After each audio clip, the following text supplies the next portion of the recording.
like, comment, and subscribe.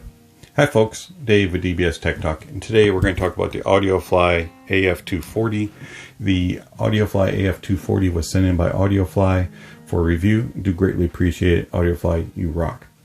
So the AudioFly AF240s, these were the first Australian products that I've ever gotten to review, so that was fun. I really enjoy getting things from different parts of the world, and AudioFly being Australian, first experience, so that's awesome. Also, this was my first experience with an AudioFly product, and it's been pleasant. So the AudioFly AF240 does include this really nice carrying bag. You get a little leather patch on here, you get some nice rope drawstrings. On the inside is like this velour material. The outside is just made of this durable product fabric, and it's just a quality bag. I really enjoy the carrying bag. It's very well built. One of the nicest carrying bags that I've received on a headphone.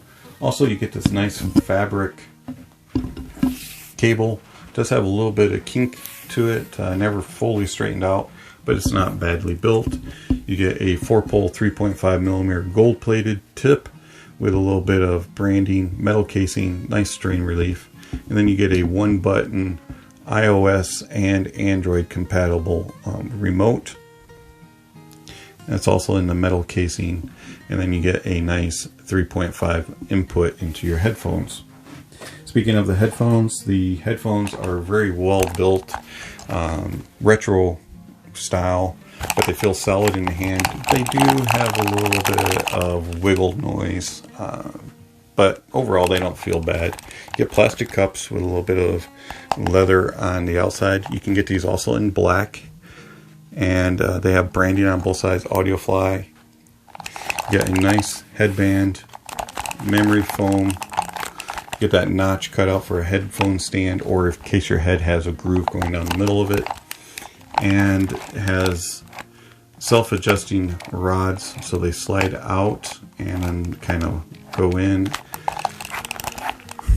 Also, you have a little bit of swivel for in and out on the cups, and they do lay flat. They do not fold up. And also the cups are spring-loaded, so they always swing inward, which is a nice touch. Overall, found comfort to be kind of a hit or miss. The top is not bad and comfy. Clamp-wise is okay. Problem is, because of that self-adjusting headband or rods, they kind of creep up on the bottom of my ear and will put pressure there. Also, they're kind of like large on ear, and I just found that the holes for the ears is just barely big enough for my medium-sized ear. So if you have larger size ears, you may find these to be uncomfortable. They're not terrible, but I wish that the cups were a little bit bigger, and that the pads are plenty soft, but I just wish that the inside part was a little bit more deep and wide.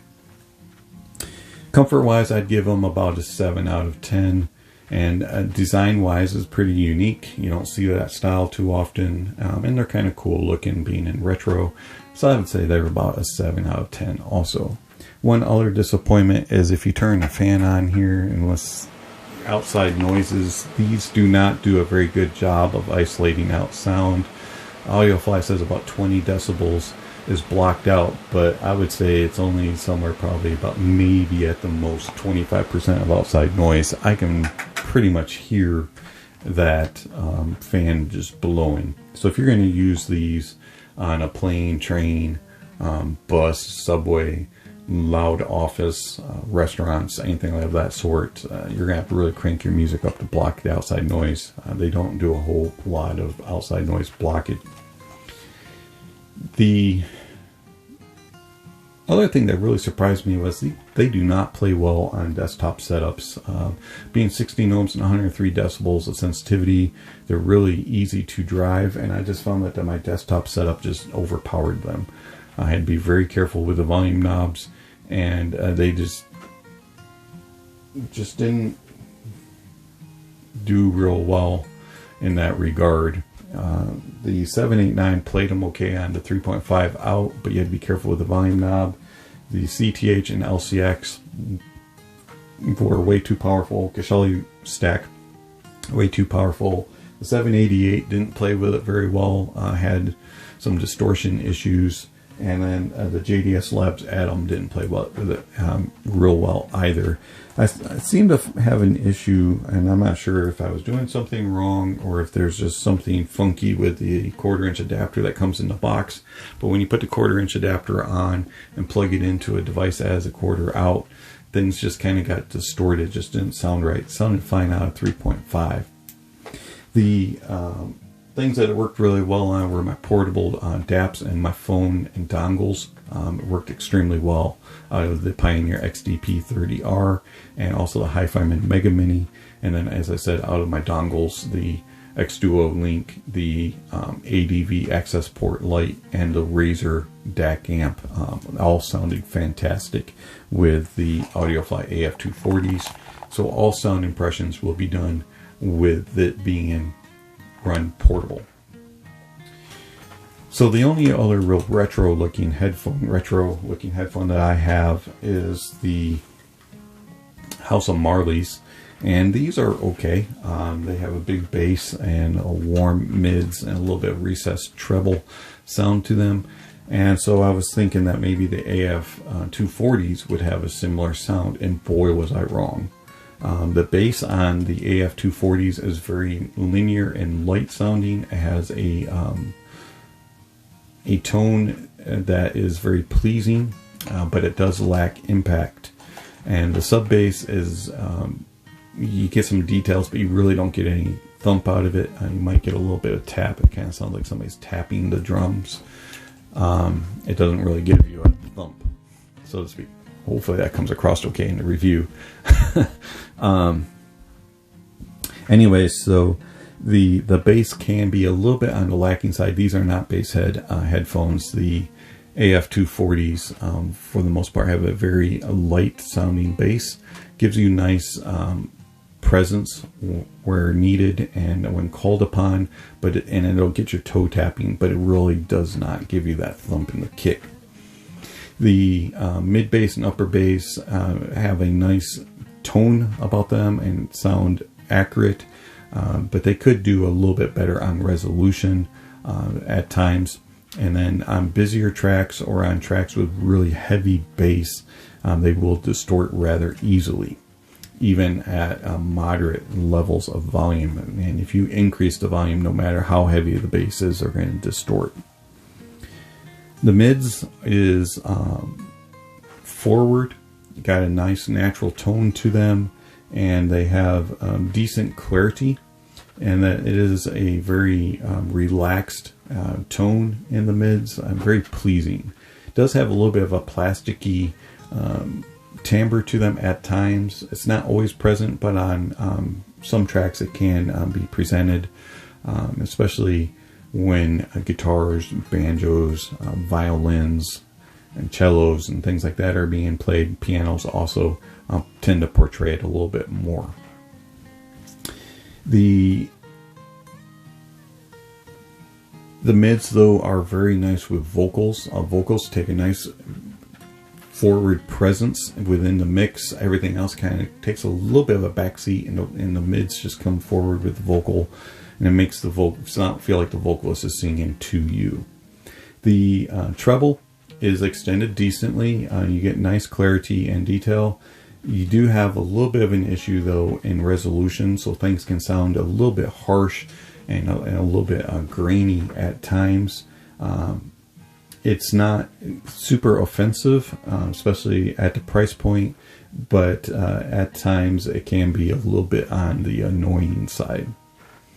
And so overall, I just found that the tone of it was very pleasing. It never had any real fatiguing nature to it, and they're a good, chilled, relaxed, nice vocal forward sound signature.